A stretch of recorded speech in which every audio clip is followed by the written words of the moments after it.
Los latinos quieren estar bien informados, pero también entender mejor los hechos y escuchar diferentes versiones de lo que sucede. Al caer la noche, el espacio para las entrevistas, los personajes y el análisis. El punto clave de la noticia, sus protagonistas y las revelaciones de nuestras investigaciones en el programa La Noche. La Noche, martes a viernes a las 19 horas en la costa este de los Estados Unidos. Somos opinión. Somos NTN 24. Esta es la noche en el continente americano. Cuando amanece en Europa, cae la tarde en Asia. Así cae la noche en el continente americano y transcurre la mañana y la tarde en el resto del mundo.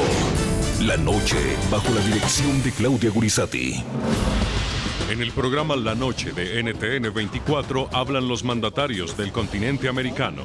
Siempre estaremos en déficit con los derechos humanos porque no hay un régimen perfecto en donde estos sean adecuadamente respetados. Desde Nueva York, donde este martes concluyó la Asamblea General de la Organización de las Naciones Unidas, el presidente de Costa Rica, Luis Guillermo Solís, sostuvo un revelador diálogo con nuestro subdirector Jefferson Beltrán.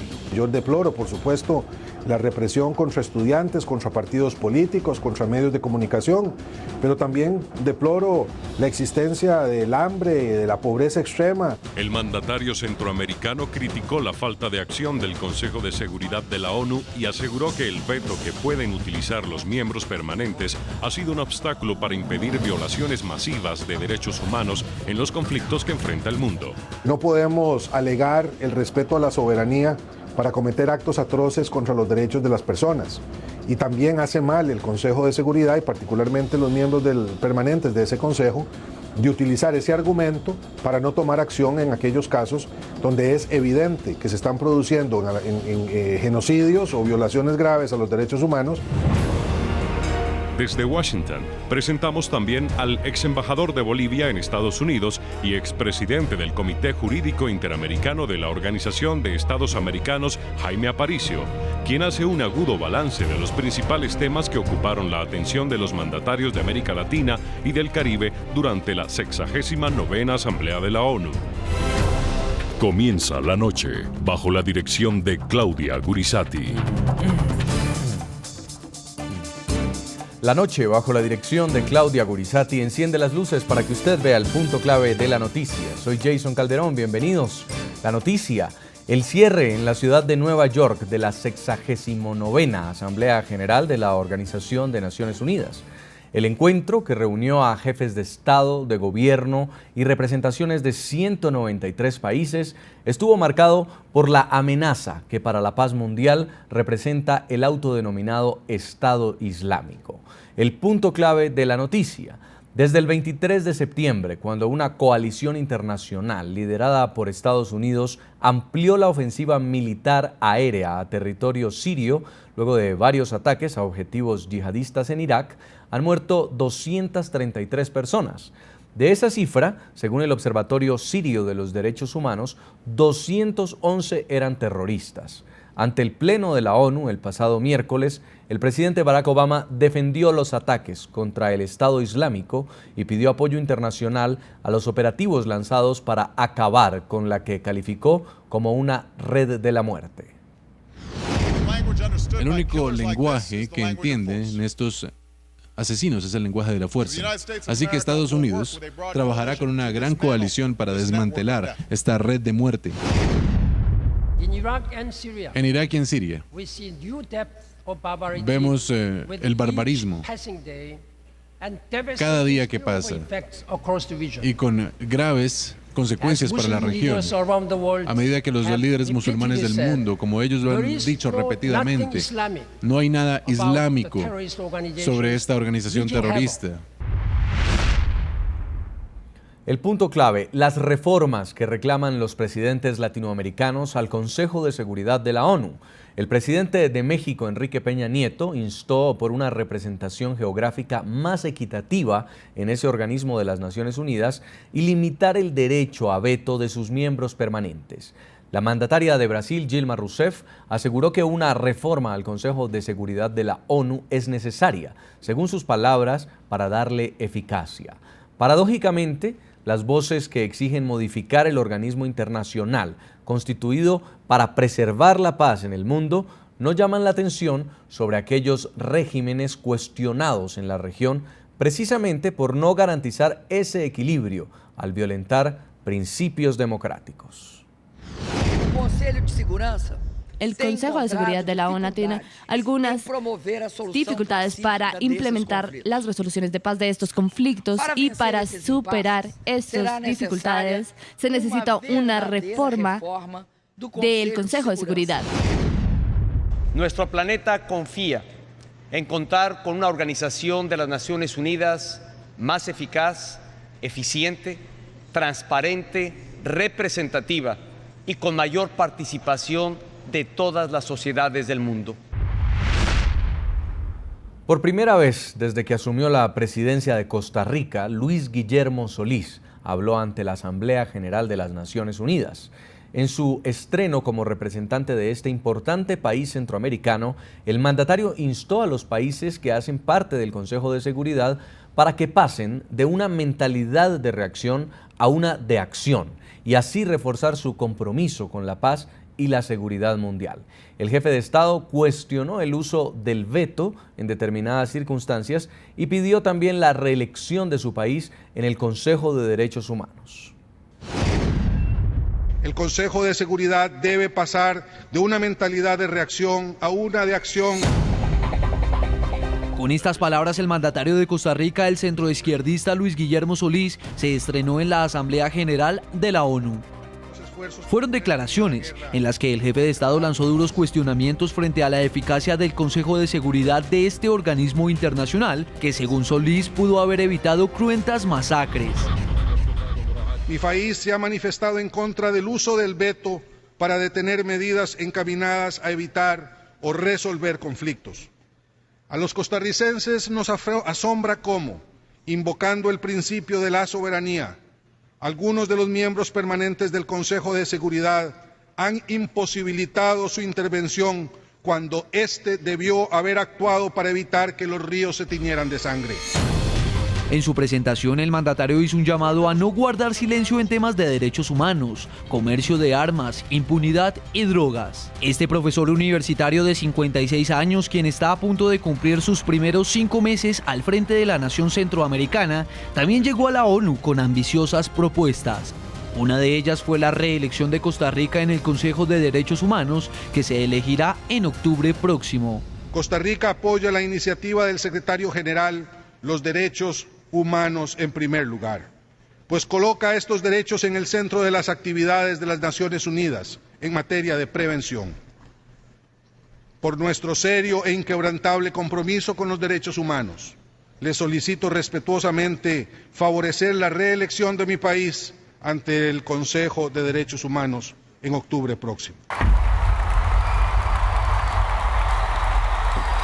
Han pasado más de 4 meses desde que Solís ganó la presidencia con un porcentaje de casi el 78% de los votos, y aunque hoy en día su popularidad sigue siendo buena, su gestión no es bien valorada por los costarricenses. Así lo reveló en su más reciente estudio la consultora Gallup para nuestro canal aliado en Costa Rica, Repretel. Según el sondeo, de ese 78% que consiguió en las elecciones presidenciales, Solís aún retiene la simpatía del 66% de los electores. Sin embargo, un 55% considera que el nuevo gobierno ha hecho poco o nada por cumplir sus promesas de campaña. Desde el pasado mes de mayo, Luis Guillermo Solís no solo asumió las riendas del poder en Costa Rica, también pasó a ser el presidente pro tempore de la Comunidad de Estados Latinoamericanos y Caribeños, CELAC.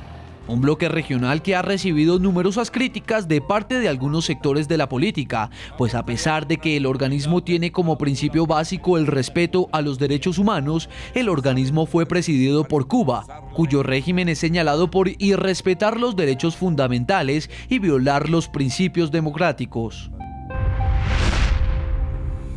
Y precisamente para dar a conocer más de fondo los alcances de las propuestas ventiladas por los mandatarios durante la Asamblea General de la ONU, el subdirector del programa La Noche, Jefferson Beltrán, entrevistó al presidente de Costa Rica, Luis Guillermo Solís. Desde Nueva York, el jefe de Estado argumentó las razones que lo han llevado a él y a varios de sus homólogos latinoamericanos a pedir cambios en el Consejo de Seguridad de la ONU. Solís hizo su propio balance de lo que deja la cita anual más importante de los líderes mundiales, de la situación de derechos humanos en la región y del flagelo del crimen organizado en Centroamérica.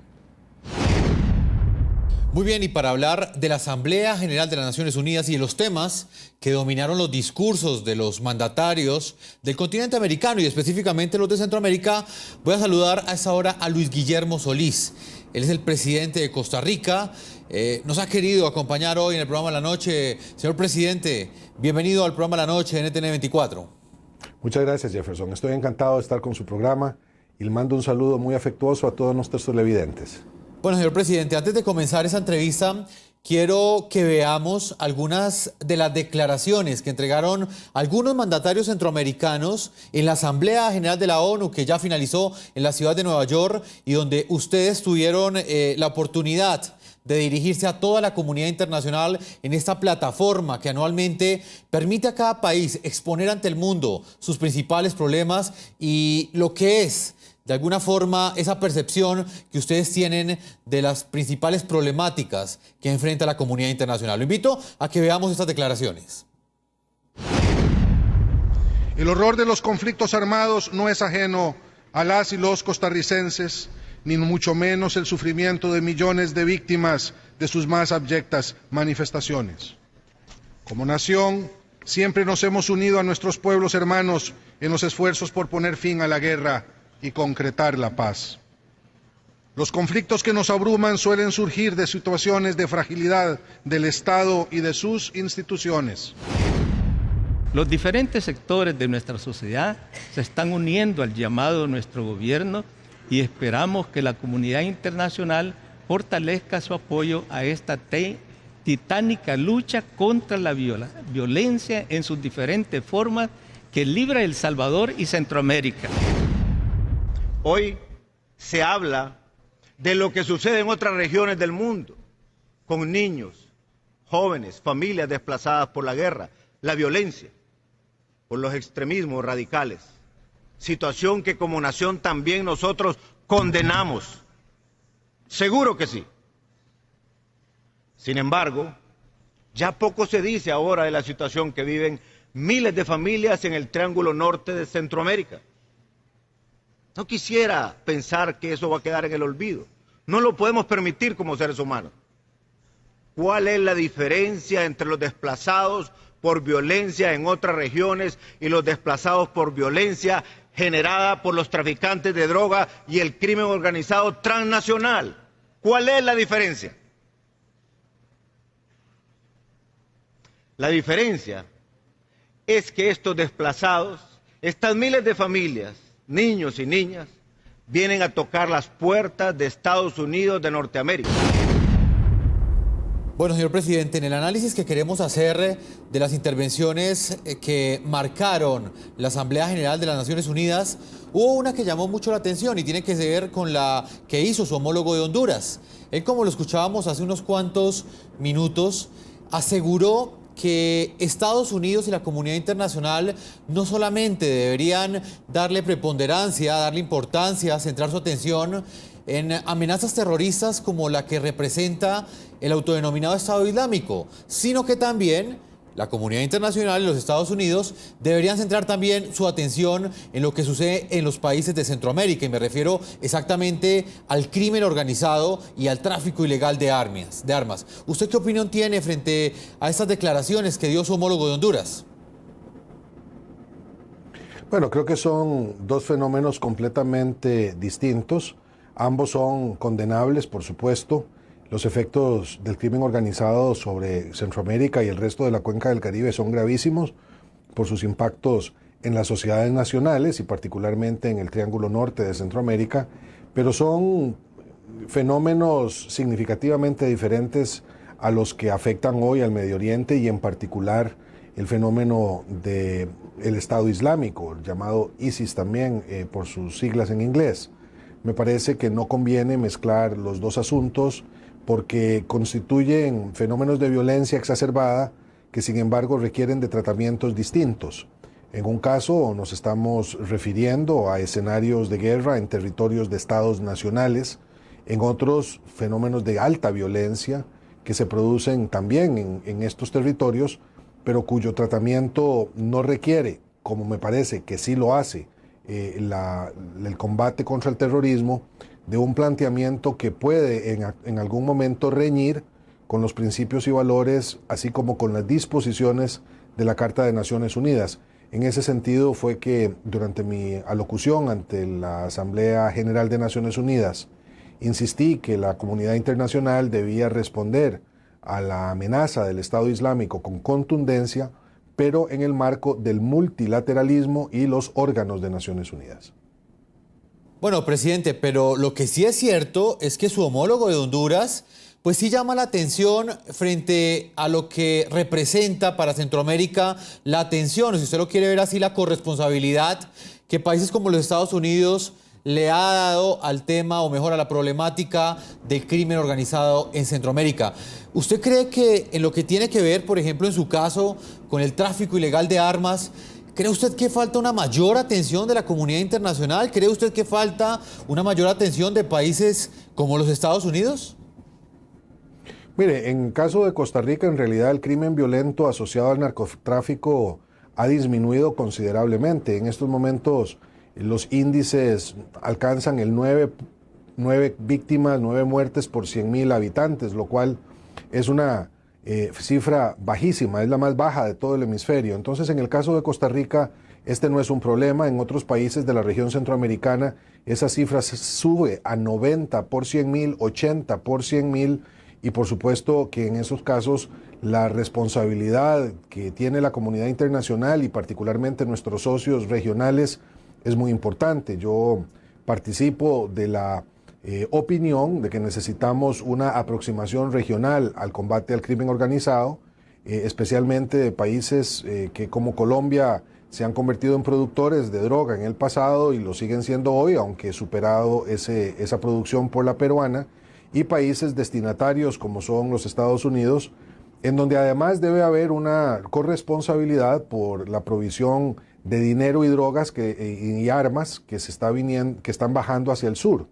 Yo creo que la cooperación que tenemos de la República de Colombia, de la República Mexicana, que también participa en los esfuerzos regionales que Centroamérica realiza para el combate al narcotráfico, son muy importantes. Lo que sí está claro, y usted tiene razón, es que la comunidad internacional debería hacer un esfuercito mayor en esta materia.